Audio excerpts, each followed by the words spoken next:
So here we have a few clips of Crackle in puppy class. One, we have an example of that chin rest default down in action. So this is where I only reinforce for the chin being down on the ground. And at this point, I am reinforcing intermittently, which means I just kind of randomly throw food down or hand it to her mouth. And I do that because eventually I want her to kind of default to putting her chin on the ground. You can see here, she almost thought about doing it and then decided to stand up instead, which I just lead her back. We go again. She offers me that chin again. And you can see she's squiggling and squirming and worming around. Very, very normal for a puppy. But I like to build this kind of parameter around that where you get reinforced with your chin on the ground. So a lot of times she'll keep offering that chin in different places rather than getting up and starting to move around. So you see she's restless, she's a little bit antsy, and she just keeps offering that chin, which is exactly what I want, because even though she's restless and antsy, she's offering the chin more often than she is standing up and moving around, which means even if we're not consistently having the chin on the ground, even if she's a little antsy, even if she's a little wiggly, we are still getting a nice duration down. And then here we're going to start to do a little walking exercise, and we have a lot of distraction around here with the other dogs and people around. I start out with a sit, just see that I've got focus, and then we start moving.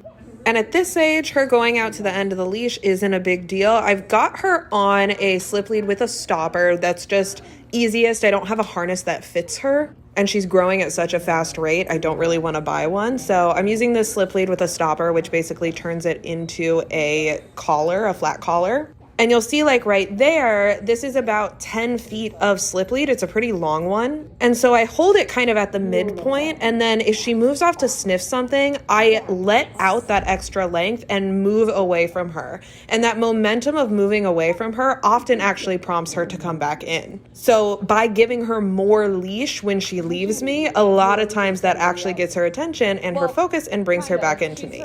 Now there I did stop her because if she goes up and actually says hi to that dog, that's going to be intrinsically reinforcing, and I don't want that.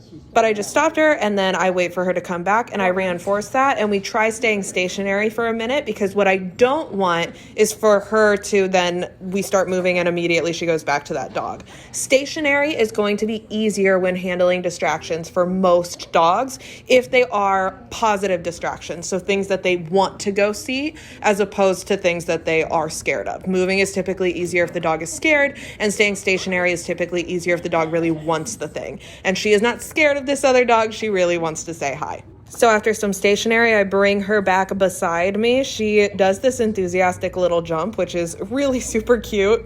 I am hoping to clean it up at some point and get like a jump into heel, which isn't going to be like a functional service dog thing, but will be really fun. She is just a generally enthusiastic little puppy.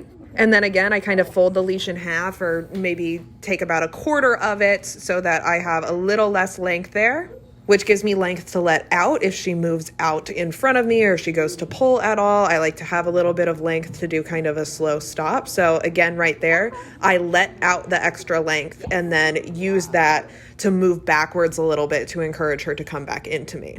And then once I have some nice focus, we start going back in the direction she was moving in originally, and I keep her on the inside of me this time. She gets a little distracted looking at herself in the camera. I let out the extra leash and I just keep walking. Reward her when she comes back into me. Now here she goes around the cone. Again, just do leash walking. A lot of it is a little dance.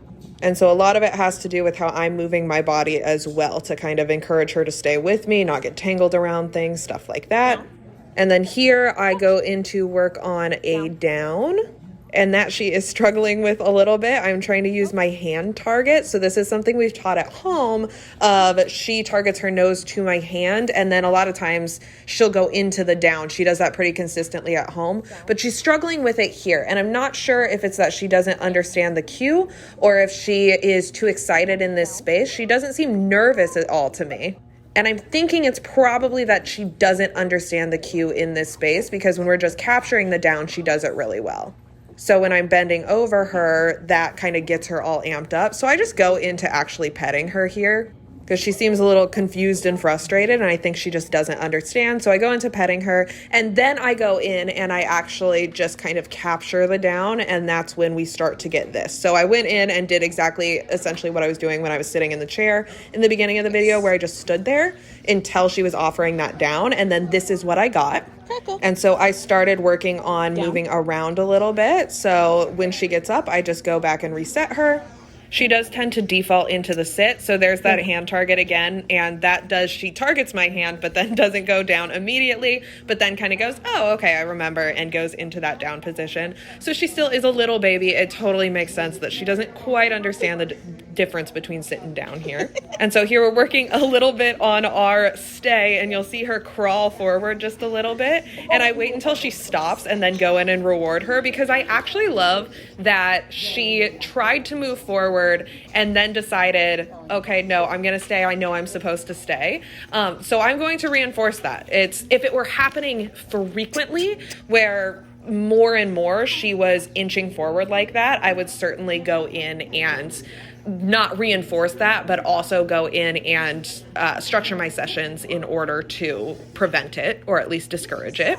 And then here we are back in our seat, and we go straight back to doing the same thing. We always do this when we are stationary for long periods of time, where I am reinforcing her for putting her chin on the ground.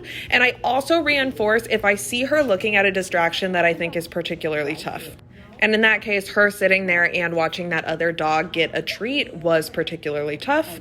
And this is just that same clip of us working earlier that I added in here so that I could continue my voiceover.